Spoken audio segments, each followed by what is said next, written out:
like 24 hours. Like they just be like pop, pop, pop, eggs, eggs, eggs all day long. Nice. Oh, you want to hear a great story that has to do exactly with this, but it's true? Moon dust.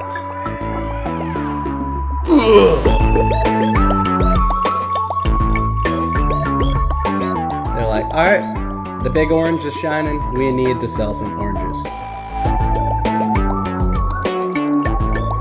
Not only does it show how tough you are to have balls on each other. This is the Narrative Nerds Podcast with Carter Petrie and Shane Ryan. Hello, everyone. Again, I'm Shane Ryan, and with me, as always, is my best friend, Carter Petrie. How you doing, y'all? Yeah, this is episode 3. Welcome, everyone. We appreciate you greatly for tuning in and taking part in our little narrative exploration. We're going to be jumping into episode number 3 here. It's going to be a good old time. We've got some goofs, of course. We've got a great story that Shane's going to be reading. He just wrote it, and that is going to be a lot of fun. It's really quite a masterpiece. Yeah, so just before we get started, of course, wanted to say, thanks so much for viewing, listening. Of course, if you're listening to this on YouTube, thank you for doing that. Check out our YouTube channel for other episodes and more Narrative Nerds podcasts and material and enjoyment. Also, feel free to leave us a comment in the video or on the YouTube page. Let us know your thoughts.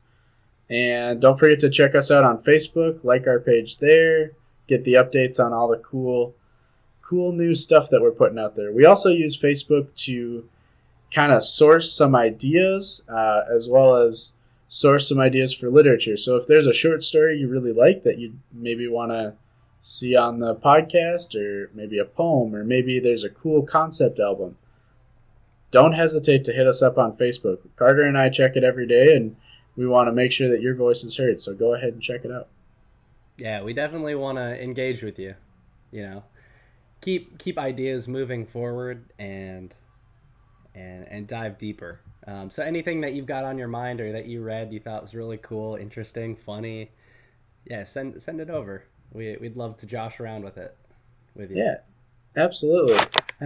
So Carter and I are going to jump into one of our new little games here with our warm-up. So Carter, I have a fun game for you called Did You Know? Did you know? Did You Know is this game that we made up, and basically we take everyday objects, we take everyday people, things that you see every day, and we make up some facts for them. And it's up to you to determine whether or not we're accurate. So Carter, let me start it off. I have a fun fact about the moon. You ready? Oh, you do? I do, yeah. I've been doing a lot of research preparing for this. So, fun fact for you. Did you know that the moon was originally used to determine the price of cheese? Which is why they say that the moon is made of cheese, is because it kind of followed along with that lore. But basically, the closer it got to a full moon, the more expensive the cheese. And it was developed in France, I believe, real early on, probably 1700s, maybe even late 1600s. And essentially, the reason they did that was to stimulate the economy in a sense. So during the full moon, when it was more expensive, cheese sales would drop a little bit. But then, it would pick up when it would get closer to the new moon. And they would have one night in a month where they would have like a cheese festival, and everyone would get a wheel of cheese or some cheese that they could take home, and that would be theirs. I did not know that.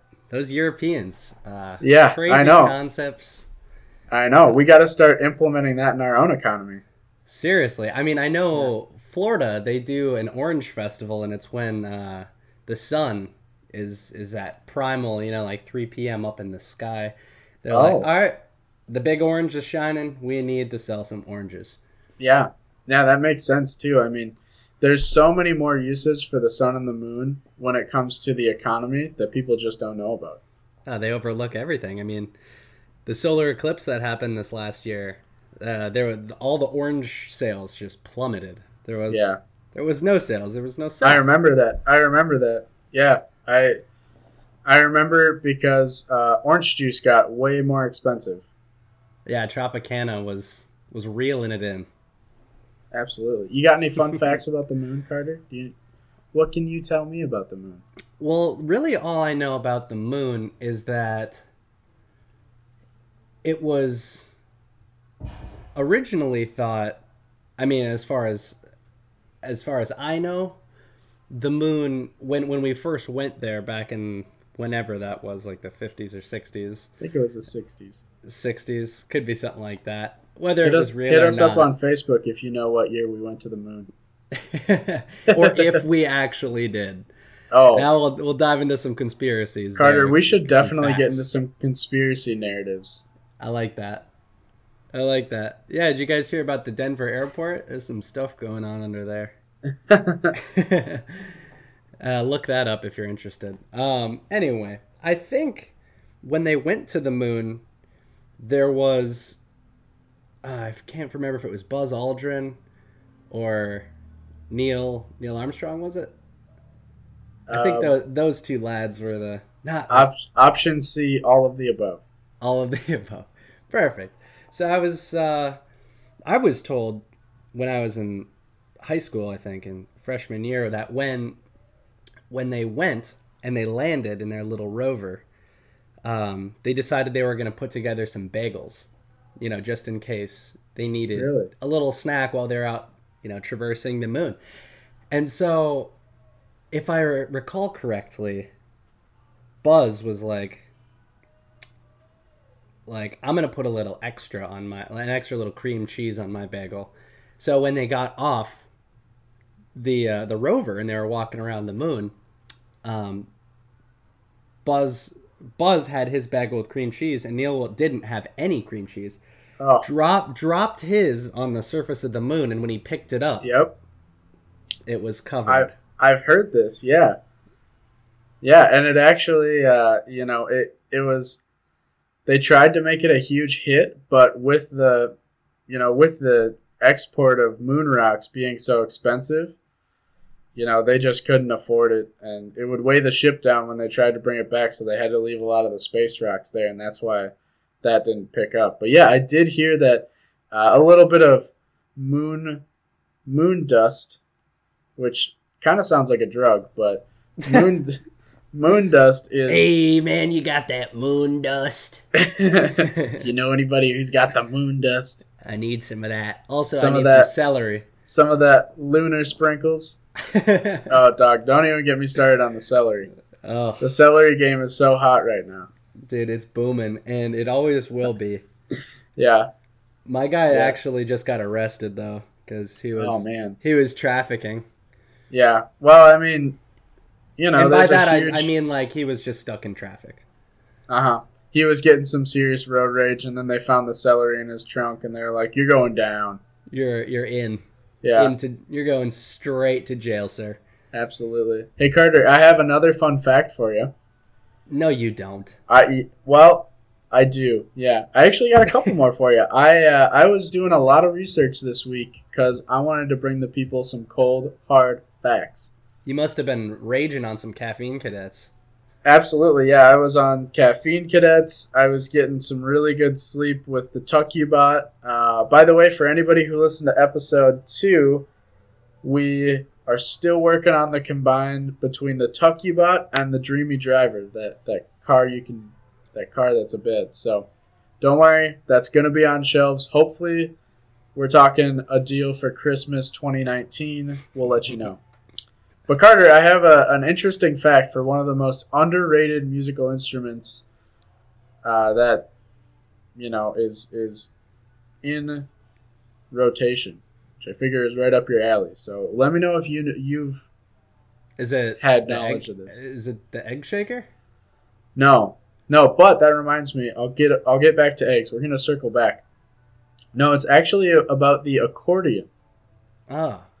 Yeah. So did you know that the accordion was created by James T. Accord, hence its name, accordion. And the reason it was created was because James had this passion for campfire songs, but they're very seasonal. You know, it wasn't a consistent gig for him. So what he did was he created something that could stoke a fire, much like the bellows would. You know, that thing that you Oh kind yeah, of I think the squeeze two handles with the Yep, and it comes elastic. down to a little point that blows the air and it lights up those embers and gets the fire going. Oh, I know. He was inspired by the bellows to create an instrument that when you pushed out air, it made a musical sound, but you could also use it to stoke a fire. So he created the accordion.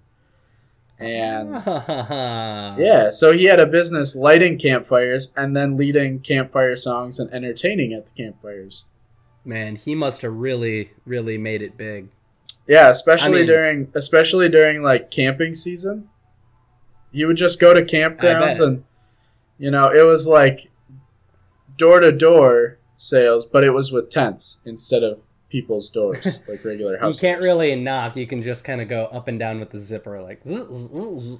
Yeah, well, the and first inch. what he would do was he would just play his accordion, and people would be like, "What the hell is going on out there?" Got to check that out. They'd come out and they'd just see this guy holding this contraption they had no clue about, and he would just stand over the fire pit, honk, honk, honk, honk, honk. That's my best accordion impression. Honk, honk, honk. Honk, honk, honk. And boom, the fire would just burst up, and he would start singing about, do you want an accordion? You can Come get on, it get best you one. can. You know Maybe you we'll want have to one do- of these. Maybe we'll have to do an accordion rap sometime. That could be great. It would have to be polka, of course. Naturally. Did he play polka, or did like polka come along after? He actually had a pretty big lawsuit against Dan G. Polka. Dan G. Yeah, because he coined this instrument, and Mr. Polka was like, "Damn, that is it. That's the sound that's going to revolutionize music." And had they just worked together, they really could have made a dual killing. Oh yeah, you always Polka at collaborate. bonfires. But what are you going to do? Sometimes the money gets the best of you. People don't see eye to eye. Oh, you want to hear a great story that has to do exactly with this, but it's true. Oh, this is all fact. I know, but side note. Okay, yeah, throw another story at me. All right. So my good friend Bill out here, Bill Shinneman out on the East Coast. What up, Bill? What up, Bill? How you doing, brother? So he was telling me about this method that he uses. It's called a banjo fire. And what you do Ooh. is you make a fire, and then you dig a trench coming off of the fire, like a foot or two. That's essentially the neck of the banjo, and the fire is the body of it. And you defecate in it. You shouldn't, but you can. What you do is once the coals are really rolling nice and hot, you scrape them out of the fire into the trench, and then you lay a little metal grate over that, and then you set your coffee on it, your pot on it, and it just keeps stuff warm. Oh, that's a really good idea. Isn't that sweet? It's just like the polka Yeah. accordion fire starter. So for anybody listening out there, if you do that and you don't send any proceeds, like if you don't send Bill a couple of bucks when you do that, he'll see you in court. We'll all see you in court. Yeah, we'll all see you in court. TM Bill. I'm already on the jury. Yeah. I've got my ways. But yeah, it's amazing how well those two products would actually work together. If your coals were starting to die down a little bit and just get that accordion rolling, Bam. you're set. Keep it hot. Well, Tell me a little something else, Shane. I wanna hear more facts. I'm in man. that kind of a mood right now. Let me just dig through my big book of facts here. Hold on. Flip, flip, flip. That's the page flipping. Flip, flip. Here we go. So Did you get a paper cut? no, I'm good. Okay. Thank goodness. Carry on. So Carter, as most Americans know, one of the best foods for breakfast is eggs. But few people know how eggs became relevant. You know, a lot of people know that, yep, chickens come from eggs, and those eggs, you can cook them. They're just great. Toss them on a sandwich. But few people know how eggs. Who was the first guy to eat an egg? Well, I have the answer for you. Carter, did you know the first person to eat an egg was actually, so a little backstory here first. They were actually tried for animal cruelty because people were like, whoa, that is not cool. I mean, Yeah, these chickens have feelings. Yeah, so before this guy ate one or thought to eat one, they were just like paperweights. They were something that you could like put in a pillowcase if you're gonna like beat somebody up. Oh. They were good for pranks, and they were also used for punishment because people would egg people as a punishment because it was seen as like a way to humiliate somebody. Mm. So, Well, also they were a medicine, I think, or no, not a medicine, but like a heating. They heat it up and then set it on your body, and it would get rid of your tension. oh, cool. So kind of like hot stone massage kind of thing. Yeah, hot egg. Nice. You just grab it right from under the hen. Yeah, is it sit on it? My shoulders are feeling tense. Thanks for the egg. Oh, that's better. So, anyways, part of the reason he wanted to do this was because at the time they were experiencing a huge famine, and it economically didn't make sense to kill your chickens because it took far longer for chickens to, reproduce, to grow up, to have the meat so that they could eat them. Mm. And at the same time, these chickens would pop out these eggs every, 24 hours. Like, they'd just be like, pop, pop, pop, eggs, eggs, eggs, all day long. Nice. So, during this famine was when this guy was like, yo, low-key, I'm going to eat this egg. And he told his buddy about it because he ate the egg, and he was like, holy shit, this is the best way to start your day. Guaranteed. Eat an egg, everybody. He was telling this to the people in the town. They did not like that very much. They thought that was just odd. And so they tried him for animal cruelty. And of course, being the odd one out, he did not stand trial very well. And like I was saying before, he was egged in front of his peers in the middle of town. Mm. Was he drawn and quartered afterward, or just egged? Just egged. To death? Or just until he was like, I understand what I did. Not to death, but they egged him until he went unconscious. Oh. So this is where the story gets interesting. Coincidentally, the reason that there was a famine at the time was because it was so hot that summer that the harvest withered and they had a drought, and so they weren't able to have any food, which initiated a famine. So once all the egging was done, there was a ton of egg remains around the ground, and those egg remains began to heat up in the sun, and people got curious. Dogs from around the town would start munching it up, and when push came to shove, these people were starving. So, one guy tried to secretly eat some, and it instigated another, upheaval of people not being accepting of that behavior. But he was like, whoa, guys, just try it. Just come on, just give it a try.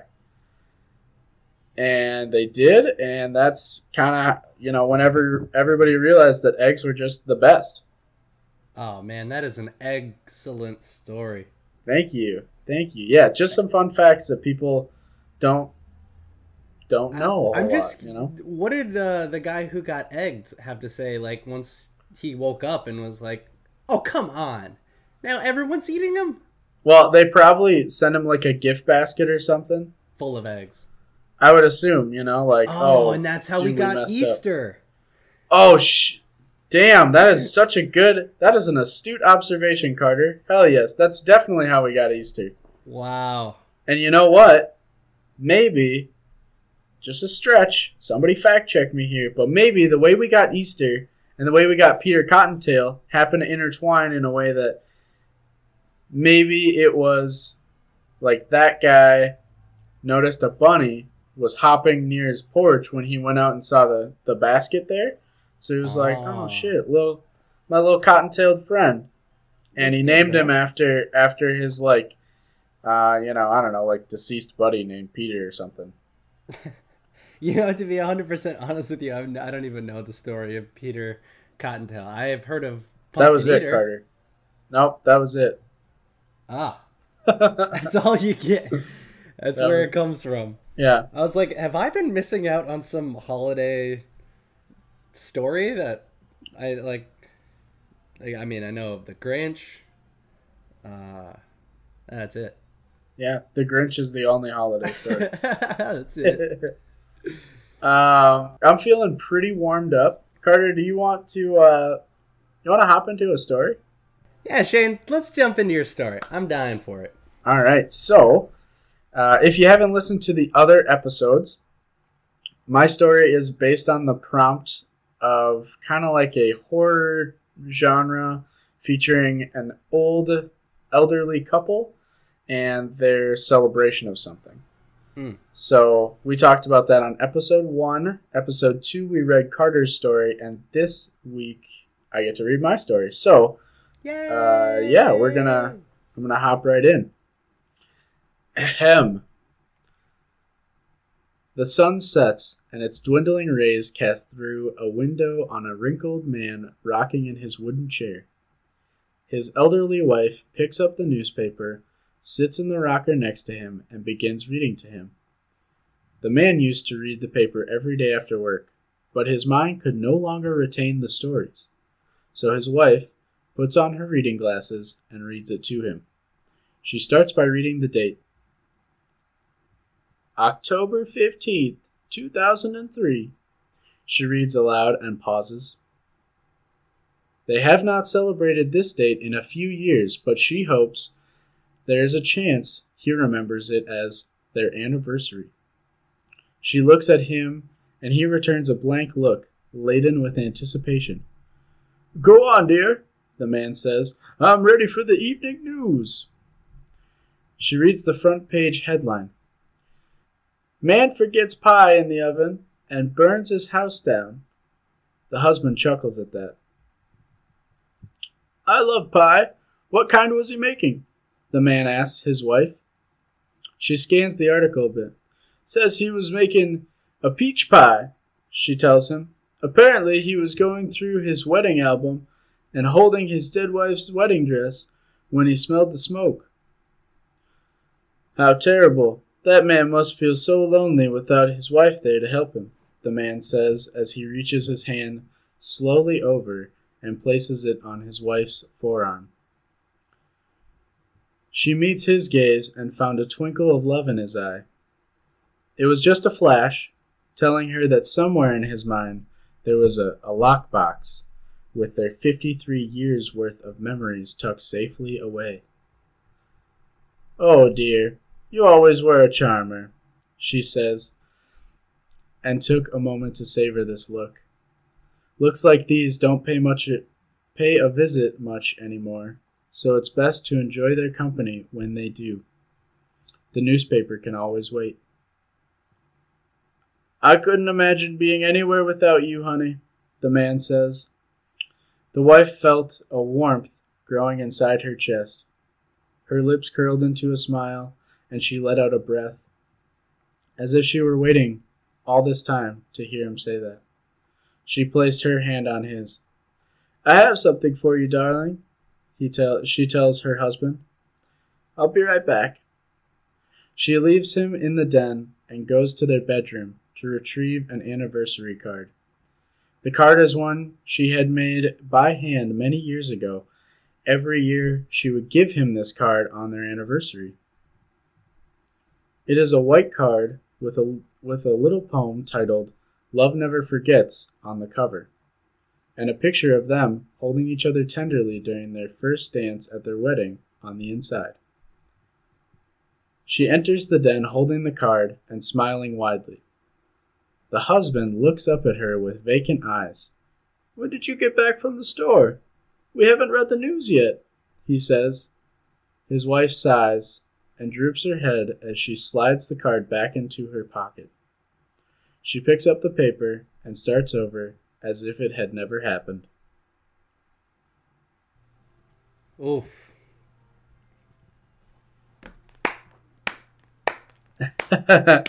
Thanks. Don't flatter me Oh. too much. It's a work in progress. Everything's a work Seriously. in progress. Shane, that was great, man. Thanks. Yeah, when I started writing, I tried to do kind of the horror genre. I thought you were a little bit better with the thriller. Mine's a little bit more of a tragedy than it is horror or thriller. But, you got to play to your strengths, right? It's great because we started with a couple just relative key points: an old elderly couple, an anniversary, and a setting. But the setting migrated a little bit, and there's nothing wrong with that. Mm-hmm. I personally loved how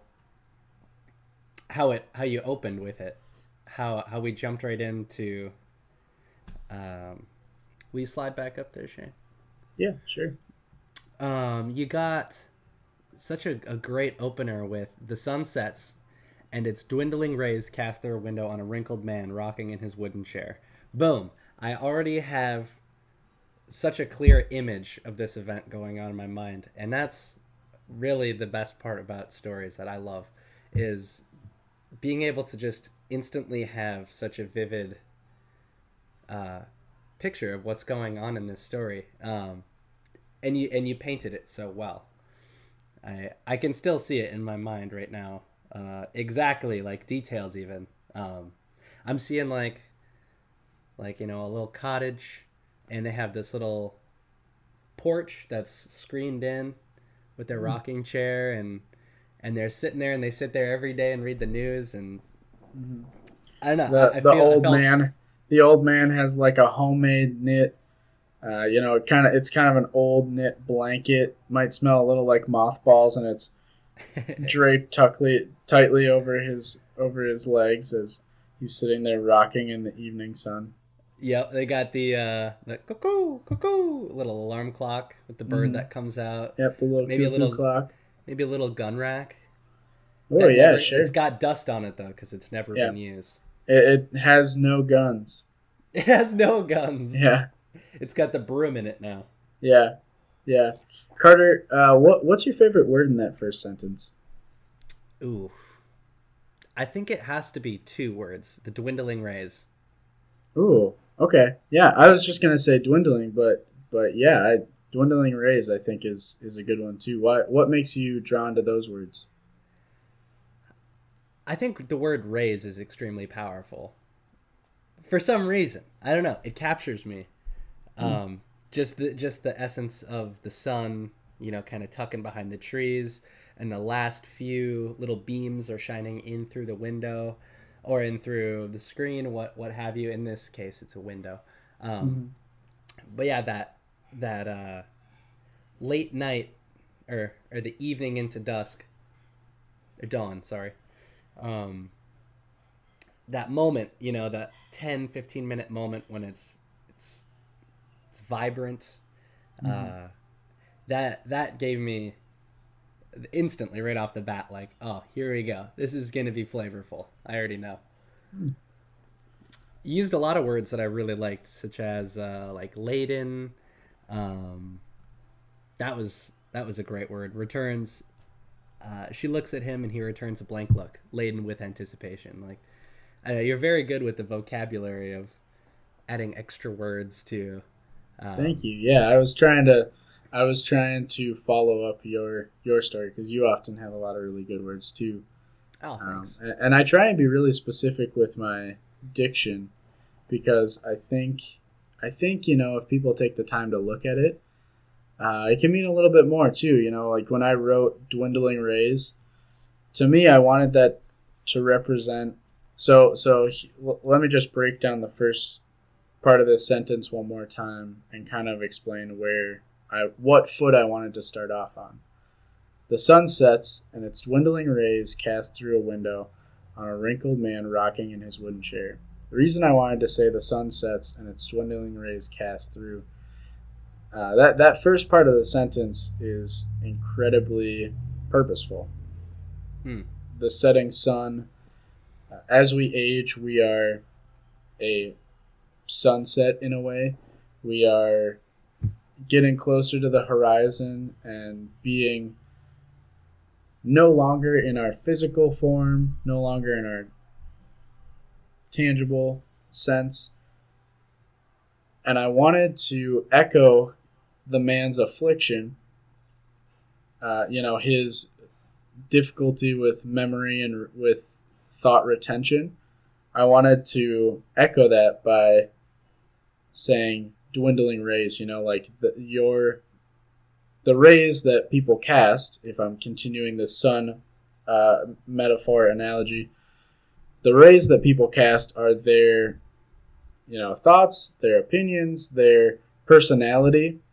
And as you get closer to that part of your life where you are going to sunset, your rays become maybe more colorful and maybe more memorable, but in a sense, sometimes they become dwindled, sometimes they become shadowed by clouds a little bit, and maybe they're not as bright or magnificent. Definitely. That was a really good way to put that, man. Bringing it like right in very subtly. It's almost it went over my head a little bit, but I felt some power in those words. But it was great to get that insight from you to really understand. Okay, well, like, because that's exactly where this story heads to. Is the horror of it is his slowly but surely his dementia or Alzheimer's or whatever it is right. Setting in, and it's great that it starts with that. Yeah, your echoing was fabulous, man. Thanks. Yeah, and part of the reason I wanted to write something like this, I think it's easy for us to connect with a physical evil. It's easy for us to be like, oh, it's this bad guy who wants to do bad things to you. It's this, such and such type of belief that's going to do this to you. When really, a lot of the real life examples of things that are intimidating and things that bring a lot of hurt to people all around you come from within us. It's the sadistic nature of people to do those bad things, and people, of course, are going to be more apt to focus on that bad action and less likely to focus on where it comes from. The reason I wanted to kind of zoom in on that dementia was because it happens so often when you have elderly in your life where their thoughts begin to slip. People always say, yeah, they're starting to lose their marbles. And that's just so hard to deal with. And I think that it's something relatable to people. To everyone, probably. Right, yeah. And I think that, I think that it's important to never forget those types of afflictions. It may not be like groundbreaking or momentous afflictions that people have, but something like this that sometimes I think people let it slip under the radar as something that is incredibly painful to bear witness. Something like this is something that people shouldn't forget is still out there. Definitely, and it probably will be for a while or forever. Who knows? There's no way of slowing down the brain. and its process that it's going to naturally take. I just heard a commercial on the radio the other day about. It wasn't really so much a commercial; it was more of just like a did you know type of thing. But it had some truth there. It was about dementia and Alzheimer's in general, and how, the best thing you can do is use like simple, small sentences and talk slowly and use words that are like kind of nostalgic and like keeping everything like visual, I guess. I know. So right. There's a lot that goes hand in hand with the story in that, and it seems like the gal. What was the gal's name again? I actually took her name out. She doesn't have a name. She's nameless. Yes. Her. Yeah. So the wife. Yeah, it's just wife. The husband and the wife. That girl. Which there's definitely a reason for that too. But anyways, keep going. So I know we kind of talked about like having an antagonist and a protagonist, and I'm having a tough time identifying an antagonist. I guess the closest thing I can relate any sort of antagonist would be the man losing his mind and making life difficult, but it's not in his nature. It's not his fault. It's just natural cause. So I guess I would say there really isn't even that much of an antagonist, but I would say that the wife here is the protagonist. Or maybe there isn't either. They're kind of both on equal planes, and there's nothing you can do about it. Right. Well, let's back up a little bit and maybe try and take a more bird's eye view look at it. Carter, what would you say the story is about? I would say it's about the wife dealing with his dwindling rays, essentially, and trying to be able to share that old connection that they had, and she knows that he's still there, his feelings are still there, and that he's still a charming man, and that he really wants that. Obviously, he would love to be that same gentleman, but he can't, and so she just really wants. She misses that connection and that feeling. Yeah, that's what I took from it. Yeah. Yeah, you're right on. It's very much a story about that halfway point between the feeling that all that's lost, that all is lost, and the feeling that everything is the same. It's this weird limbo for the wife. Yeah. It's very interesting. Of course, we only get this little snippet. And something that really caught my attention my first pass reading it a few days ago was the part where you're talking about in the news this gentleman that had his house burned down and was walking around with the wedding, so holding his dead wife's wedding dress when he smelled smoke and looking at their wedding album, reminiscing about the old times. So I was thinking that you were kind of shadowing some aspect to the general story through that article, but I couldn't pinpoint it, like what exactly you were trying to do with that. Are you asking for the answer, or do you want me to infer? Infer me. Sure. And dive into it at any point if you want to. Well, I think so you're absolutely right. I was definitely trying to do a little bit more with that section. And I was trying to do a few things. One, of course, I was trying to echo the nostalgic feeling of looking through a wedding album, holding his dead wife's wedding dress, and then later I talk about the anniversary card with them holding holding each other in that picture from their first dance. I kind of echoed that there. Yeah, at their wedding, right? With the wedding and the album holds pictures, and so it's kind of very similar that way. Mm-hmm. But also, the fact that man smells smoke when he was looking at those items and holding the his dead wife's wedding dress is also kind of echoed by the fact that she was holding that anniversary card, that very symbolic item, and that very significant emotional item that they share. She was holding that when he kind of put her through a little bit of a setback by saying, "Oh, when did you get back from the store? When when are we going to read the news?" As if what had happened in the story had never happened. I mean, there was never mention of stores, so she doesn't know where he's getting that. There was never, like, she was just reading this news to him and went out of the room for a couple minutes and came back, and he's thrown this at her. So in a sense, that's her smelling the smoke that something's not right, or that something is maybe off. Definitely, yeah. And something a little deeper that I kind of put in, and then I thought about it later, and I was like, oh, I guess that kind of works, was the fact that he was making a peach pie. Yeah. I had a feeling that had something to do with something too. Well, I mean, I don't want to, feel like I'm running the conversation here. What'd you think about it?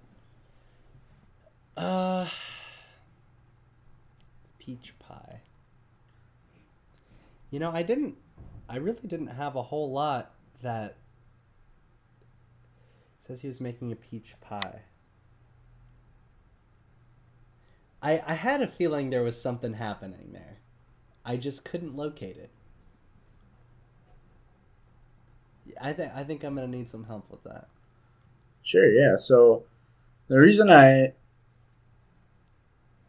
like the idea of him making a peach pie, for a couple reasons. One, life at that point is a lot like peaches, in the sense that the outside may not look the greatest, but the inside is sweet, and it holds all these great vitamins. And much like in old age, we may not look like the sexy strawberry we might have once been, but we have this wealth of vitamins, knowledge. We have this wealth of sweetness, our memories. And I think I wanted to kind of incorporate that into the story in a very subliminal way, so that you could kind of just pick that up if you wanted to. Yeah. And the reason that I think I wanted it to be a peach pie was, it's kind of going back to the whole, you make lemonade out of lemons, life gives you lemons, that whole thing. Mm-hmm. So this man tried to take those memories that were inside of him, take the peaches, and turn them into something sweet, turn them into something enjoyable, something. It's almost like a memory collage, of maybe the memories of his wife, maybe the memories of their wedding day, or the day he proposed to her, or the way her hair looked in the sunshine when they went to, Florida for their son's graduation. Mm-hmm. Something like that. Making a collage of those memories. And then I wanted to flip that on its head again by having it burn in the oven.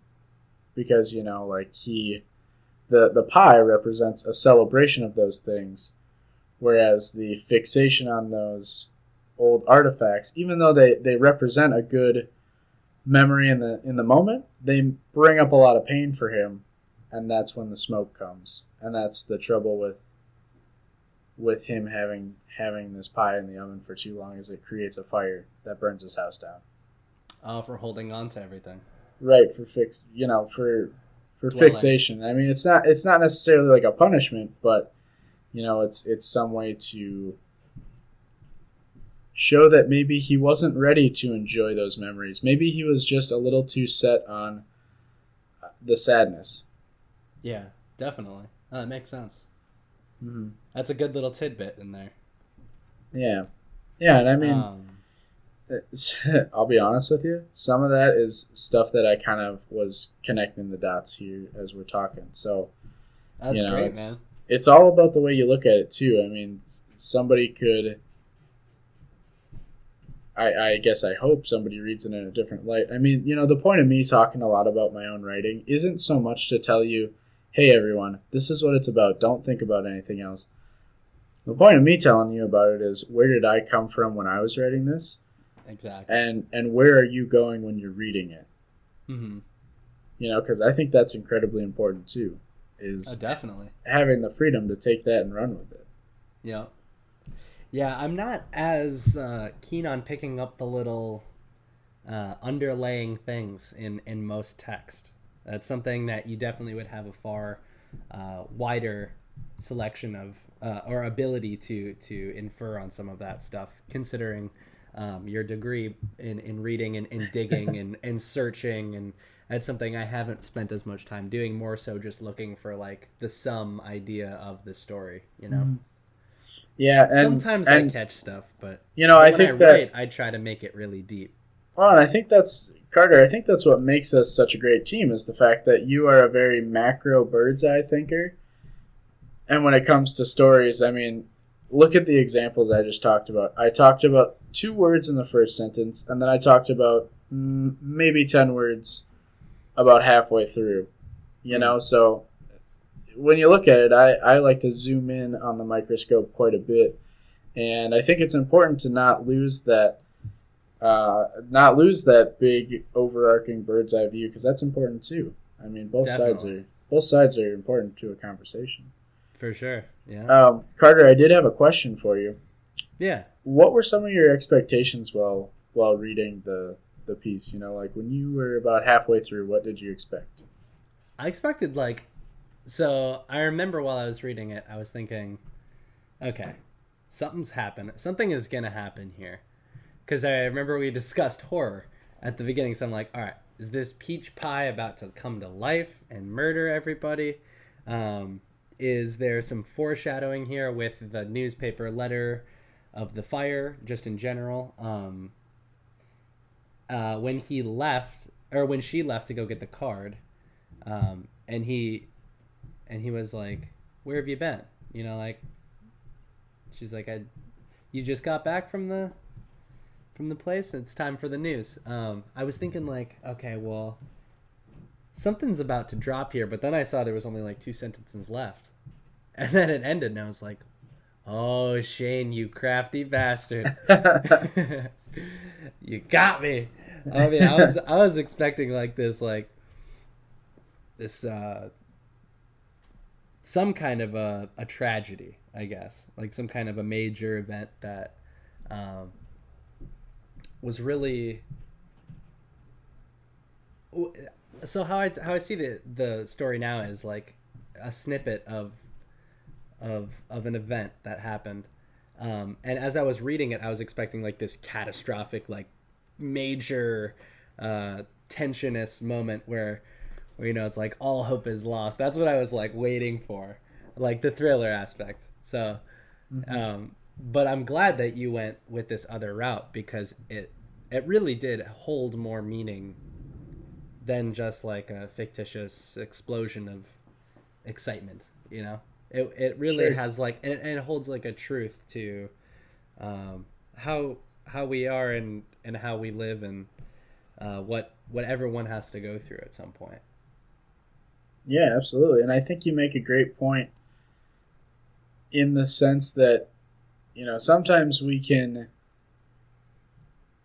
I think a lot of the times we like to try and predict the future and try and play detective and look for that big momentous thing, and you're waiting for it to happen, and then before you realize it, you look back and you're like, well, hold on a second. It didn't happen, or it didn't turn out the way I had expected. And it kind of forces you to look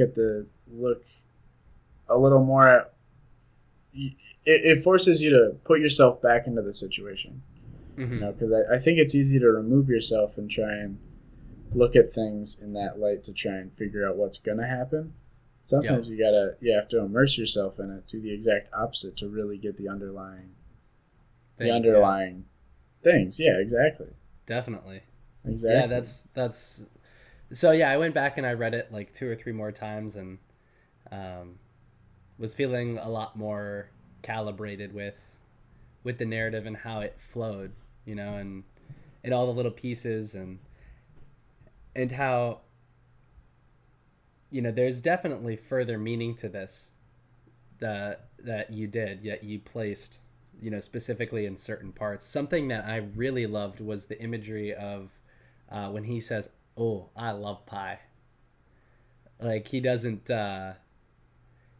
say instantly, you know, so the man forgets the pie in the oven and burns down his house. His first words was, "I love pie. What kind was he making?" As opposed to like, "Oh, what a tragedy. This poor man lost his house." You're just like, "Oh, pie." Like, so it like really shows his innocence and like how he's kind of on the other side of like maybe apathy. He's maybe not feeling as much for this other gentleman. He's maybe more so just seeing what he sees and is like, "Oh, I like that pie." Yeah. What kind of pie was it? Yeah, and I you know, honestly, I almost took it out too because I was like, "Oh, this kind of makes him seem like a dick." Kind of makes him seem like a little bit of a piece of shit, but you know, it is so. But that's the thing, though, is he's going through something, so his mind might not be 100% there with empathy anymore. Where his first conclusion is, so it's kind of like a roller coaster. You start as a kid, you go up, you turn into an adult at the peak, and then you dip back down. And when you're an elderly person, you're at the same place as kind of like a kid, I guess. So it's like your brain might snap. I mean, my grandma used to do this all the time when she had Alzheimer's before she passed away. She was very quick to just say the first thing that was on her mind, sort of like a child. So I guess that it does kind of show kind of his, you know, almost like childlike innocence, which is almost a foreshadowing to like, okay, there's something else going on here with whatever it is with his, you know, his brain degenerating. Right. Yeah. And yeah. I mean, I think you also make a good point about how just kind of spewing out the first thing that comes into their mind, they lose that filter too. Yeah. When they are going through that kind of just terrible ailment. Mm-hmm. That's really good. I like it how you put that in there. Thank you. Yeah, and also I think it also kind of notes on the fact that he's so far removed from that situation because, you know, it's in the newspaper, so a reporter wrote that his wife is reading the paper and he's receiving the paper, the story. So it's easy to get really removed when you're not physically reading it or you're not talking to the person or anything like that too. So, you know, it kind of gives that knee-jerk reaction of, "Oh, what kind of pie was it?" You know, that's the one word that stuck out in the title to him. Yeah, he's like, "Oh, pie? What kind of pie? I want to know what kind of pie. Hey, honey, will you go make me a pie? Go to the store, get some stuff, make me a dang pie." Yeah, exactly. Yeah.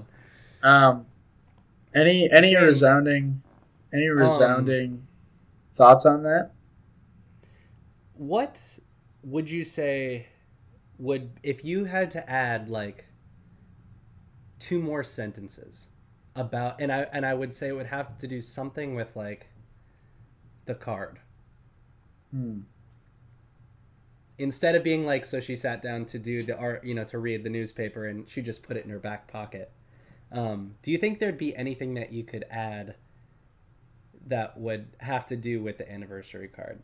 Because how I was like expecting it to go down once she grabbed it, and then finding out like he forgot, he had kind of had a lapse of his train of thought. I was thinking she would be like, she would do something relating to like, well, here's a memory, you know, like here's something from our past, and I just want you to know that, you know, today's our special day, you know, something like that. Yeah, I think that's a phenomenal question. Here's what I would do. She would sit down, she would pick up the newspaper and pull the card out of her pocket she would read the date, October 15th, but instead of saying 2003, she would read the day that they got married, so that would be 1950. Mm. And then instead of reading the story, she would read the poem, Love Never Forgets. Oh, and then what she could do is she'd go, I'm going to go make that peach pie now that I was telling you about earlier. And close the newspaper and hand it to him with the card inside. Yeah, that would be perfect. That would really change the tonality of the story. And really, it would all depend on the husband's reaction, so I'd probably just stop it right there, because I really like to leave people kind of on a cliffhanger. That suspense, yep, for sure. Yeah, and awesome. I think, that's a just great question, Carter. Yeah, that's probably what I would do if I had to write a couple more sentences. Yeah, that's always great to think about, like, where else could this go? Like, yeah, considering it's such a short story and there's so much more that needs to be discussed or that could be thrown in. It's very bare bones when you throw down on a little short story like this. So yeah, I don't know. Maybe somewhere down the road we could both take these two stories that we've written in this last episode and in this episode. Maybe expand on it. Maybe do like a part 2. Yeah, that would be really cool. Or maybe like a prequel or a sequel. I don't know. Well, hey, how about this? And maybe this will be directed at the listeners. If we're still around, if we ever, fingers crossed, reach episode, I don't know, 784. I was gonna start with 100, but yeah, at episode 784, Carter will read his sequel to Feathers in Maine, and I will read my sequel to my story, which, Carter, I did not think of a title to. Any good title ideas? Okay, I got a question for you prior to that, because this will help with answering that. For you, as the writer, what was an image that, like, 100% was so drawing for you? Like, what is the most drawing thing about the story? Just a word, or maybe, like, 2 or 3 words? Something that just goes, like, boom. Puts it all together for you. It could be like, even like the peach pie. I don't know. Well, here's a couple of images that are burnt into my mind when I read this story. Him holding his dead wife's wedding dress, talking about the man who burnt his house down with the peach pie in the oven. Mm-hmm. The tenderly embrace of them on their first during their first dance on their wedding day, and maybe like, yeah, I would say that's probably the 2 main images that I get. I was thinking 53. 53. 53 years. I mean, for their anniversary, it's been 53 years since they got married. And then maybe like 53 cards, like the anniversary card, I guess. Because that, to me, was like the most... I mean, my mind was trying to create what this anniversary card looked like from the descriptions that you threw in there. And interesting. Yeah, you said she did something specific. It's a white card with a poem title. I don't know. I was envisioning like there was like dancers on the card for some reason. When I was reading it, I saw this white card in my mind, and on the front it had like, like some flowers and decoratives, and there was like 2 dancers. But it was also because I made that connection because of in the card was a photograph of them dancing at their first wedding. Well, how about this? Let's kind of combine our answers here, because I think I just came up with a pretty good title, maybe a work in progress, and it kind of follows along the conversation we've been having about like the symbolism of the peach pie and the fact that it is essentially this way to bring all those memories together and collage them in a way that you can indulge in them. Mm-hmm. The peach pie anniversary. Ah, that's good. Or the peach pie anniversary card. Which one do you like better? I like the peach pie anniversary card for some reason. All right. That's the name then. The peach pie anniversary card. Rock on. Yeah, great job on this story, man. It was Thank very you. thought-provoking. Thank you. And thanks for, and I'll speak to the listeners here. Carter and I really appreciate the ability to read our work and talk about our work. Obviously, it creates an interesting dynamic when you're talking about your own work. But we do really appreciate the fact that we're able to share our work with you, not in a vain sense that we are great writers or anything. And honestly, we're probably not great writers. We may not even be Definitely good not. writers. Yeah, But, we're working on it. But yeah, the fact is that we get to be creative and we want to share that with you. So, thank you. Which is a great transition into our next segment, because this is another thing that we both love to do is sit and make advertisements. Yes, so It really is the highlight of the podcast for me personally. mhm. I love doing this. I've always wanted to do something like this, and this is where I really get to get creative with the post-production of adding some music and the little jingles and stuff. And Yeah. and we both get to be really goofy, and Shane is a mastermind at writing these ads. So yeah, we come together and throw down on these ads. Maybe sometime we'll just do like an ad compilation as an We episode. should definitely do that. That'd be kind of funny. Absolutely. At this point, I think we're at like 9. This for will be episode, 9. This is 9. Or no, This will be 9. in the hot dish, maybe we did 3 too, though. We I think did. we've- So this will be 3, 12? 6, this would be 12. No. Carter, we did ads in that episode, but low key, we took those out because they were complete dog shit. You wouldn't have enjoyed it. But how about this? I forgot. I'll make another if we reach promise here. If we reach episode 50, our 50th episode will be all ad labs. Nice. And they'll all be Well, let's- fresh. Yeah. We'll make fresh ones. Oh, yeah. Let's kick it off, though, Carter. Tell them about the first one we got. Advertisements. All right. So the first one we got is this sweet, sweet sponsor. We just locked this in. It's called the Easy Tea. Shane and I, we personally love to drink our tea while we're working, doing our podcast. Tea, coffee, any great beverage that you might want to enjoy.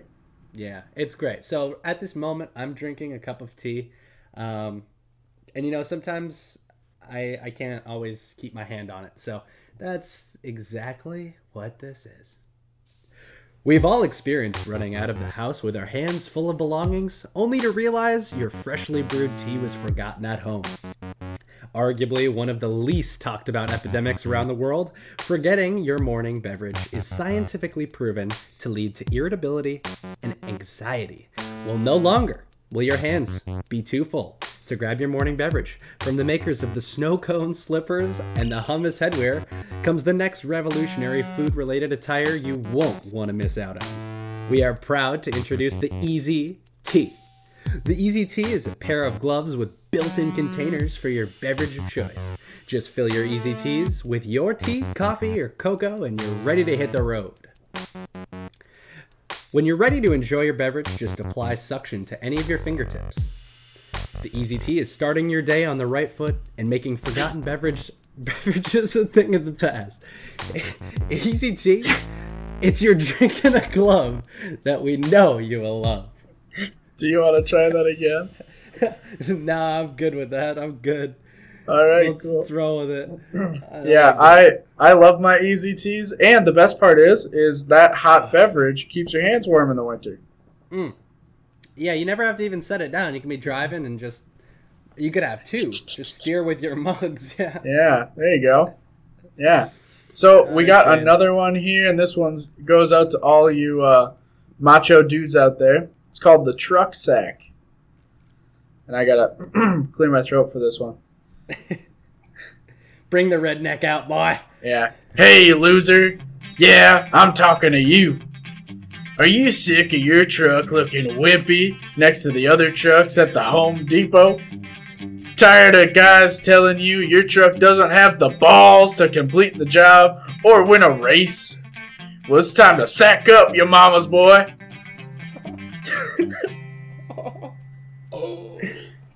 Make your truck as intimidating as you are by attaching the truck sack to the towing hitch. Not only does it show how tough you are to have balls on your truck, but it also makes your buddy's sackless truck look totally lame. You don't have to look like a ninny any longer. Get the truck sack today and assert your manliness. Ugh.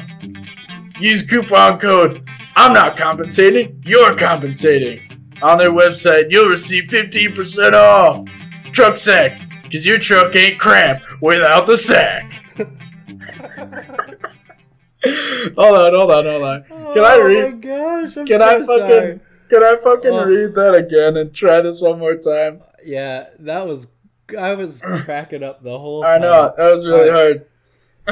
Woo! All right, right. ladies and gentlemen, from the top. Here we go. This one's called the truck sack. It's not gonna work that way, man. It's even funnier. This one's called the truck sack. All right. Here I go. All right, compose. Hey, you loser. Yeah, I'm talking to you. Sorry. All right, from the top. Okay. Stop fucking laughing, Carter. Sorry, dude. You're so funny. Hey, loser. All right. It's not that funny. Woo. Stupid. All right. Woo. Hey, you loser. Yeah, I'm talking to you. Are you sick of your truck looking wimpy next to the other trucks at the Home Depot? Tired of the guys telling you your truck doesn't have the balls to complete a job or win a race? Well, it's time to sack up, you mama's boy. Make your truck as intimidating as you are by attaching the truck sack to the towing hitch. Not only does it show how tough you are to have balls on your truck. Fuck! God damn it, dude! Dude, you're so close. Oh, god damn it. Alright, okay. Balls! Oh, I'm crying. Alright, okay. I can do In the it. middle, we'll edit it. Just kidding. No. Alright, here we go. This one's gonna do it. Right here. It's here. Hey, you loser. Yeah, I'm talking to you. Are you sick of your truck looking wimpy next to the other trucks at the Home Depot? Tired of the guys telling you your truck doesn't have the balls to complete a job or win a race? Well, it's time to sack up, you mama's boy. Make your truck as intimidating as you are by attaching the truck sack to the towing hitch. Not only does it show how tough you are to have balls on your truck, but it also makes your buddy's sackless truck look totally lame. You don't have to look like a ninny any longer. Get the truck sack today and assert your manliness. Use coupon code I'm not compensating, you're compensating on their website to receive 15% off. Truck sack. That was Thora. She's really interested in the truck sack. She needs one. Truck sack, because your truck ain't crap without the sack. All right, Shane, can I get one of these for my Mustang? You most certainly can. So it's not just for trucks. You can get one if your Mustang has a towing hitch, I guess. I think it does. But maybe only... Oh, wait. No, it does. Well, I could just rig it up to the exhaust or something. Sure. Hang balls. All right, cool. Well, I think we got one more. Carter, you want to kick this one off? That was hilarious. Yeah, I'm down. So this next one's called Armpits the Musical. Good luck. Critics are raving that Pits is the comedy drama crossover that the world of theater has been waiting for. This unique performance brings all the gut-wrenching comedy of armpit farts while showcasing the complicated politics of a life in the world of lowbrow humor.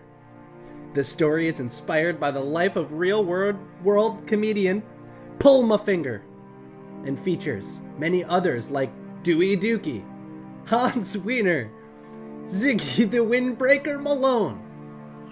Armpits the Musical follows the comedic careers on the stage and shows their ongoing disrespect from other genres of comedy. Pits features instant classics such as Down in the Pits, A Work of Fart, Keep Your Hands Off My Ass, That's Not What She Said, Stop Pulling My Leg and Start Pulling My Finger, and many more. Check your local listings to enjoy what critics are calling the must-see music of the millennium.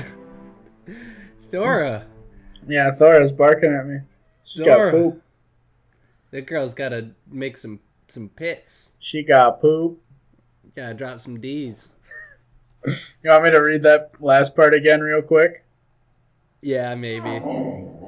Thora, wait. Armpits the Musical follows their comedic careers on the stage and shows their ongoing disrespect from other genres of comedy. Armpits features instant classics such as Down in the Pits, A Work of Fart, Keep Your Hands Off My Ass, That's Not What She Said, Stop Pulling My Leg and Start Pulling My Finger, and many more. Check your local listings to enjoy what critics are calling the must-see musical of the millennia. Oh. Oh, that's awesome. Maybe there'd be a prequel called Down in the Pits. Oh yeah. Well, you'll have to figure out how the first one ends. See if there's a sequel. Oh, I'm gonna have to go. Yeah. So Carter, are these Broadways? Is this gonna be in New York? I don't know if this is on Broadway yet. I mean, I'm sure it'll end up there. And if it's the must-see musical of the millennia, everyone's got to go show their support so they can get there. Yeah. Seriously, please, guys, go out and see this musical. It's going to be held at Jefferson High School on Saturday, the 29th? No, that's not right. Sure, yeah. It's going to happen sometime in December. So make sure you're a part of that. Yeah, go out. Sure. Tickets are like $5. They've been putting a lot of time and effort into it. I would recommend it. Yeah. So Carter, let's wrap it up here. I think we're running a little bit over time here. So we'll close it up here. Next time, Carter and I are gonna branch away from reading some of our own stuff, and we're gonna be reading. Carter, did we land on The Devoted Friend by Oscar Wilde? I'm down. Cool. So we read The Devoted Friend by Oscar Wilde, and next time we're gonna flip-flop notes and talk a little bit more about that. So from Carter and I, thank you so much for listening. We really appreciate your support. We wouldn't be doing this without you. So thank you so much for listening. Don't forget to like and subscribe to our Facebook page and our YouTube channel. And yeah. Sorry, Thora. Oh! Thora over here is just so sad that we're wrapping up so soon, but it's must. All right, Pig, we're going to be back next week. Don't worry, little pup. We're coming back. All right, guys, thank you so much for tuning in. Have yourselves a marvelous week, and we will see you on the flippity. From the nerds, peace. Peace.